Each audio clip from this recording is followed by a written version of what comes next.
So hi hello నమస్తే welcome back to my channel Masti with Keerthi. So ఈరోజు నేనేం చేస్తున్నానో తెలుసా? Ice fruit milk. ముందుగా తాటి ముంజల్ని నీట్గా వాష్ చేసుకోండి. ఇప్పుడు దానిపైన ఉన్న తొక్కు చాలా జాగ్రత్తగా దానిలో వాటర్ పోకుండా తీసేయాలి. మరి ఇలా తీసాక వాటిని చిన్న చిన్న పీసెస్గా కట్ చేసుకోవాలి.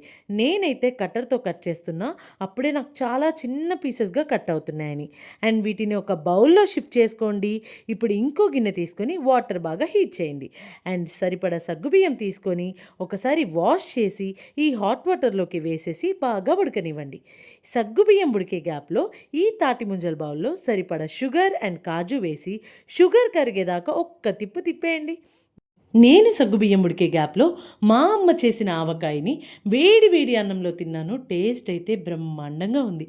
ఇప్పుడు ఈ బౌల్లో ఉడికిన సగ్గుబియ్యం వేసి కాచి చల్లారపెట్టి ఫ్రిడ్జ్లో పెట్టిన కూల్ మిల్క్ని ఇందులో యాడ్ చేయండి. ఇప్పుడు ఒక గ్లాస్లోకి పోసి మీ మదర్కో ఫాదర్కో టేస్ట్ చేయనివ్వండి. ఎలా ఉంది మా? చాలా బాగుంది.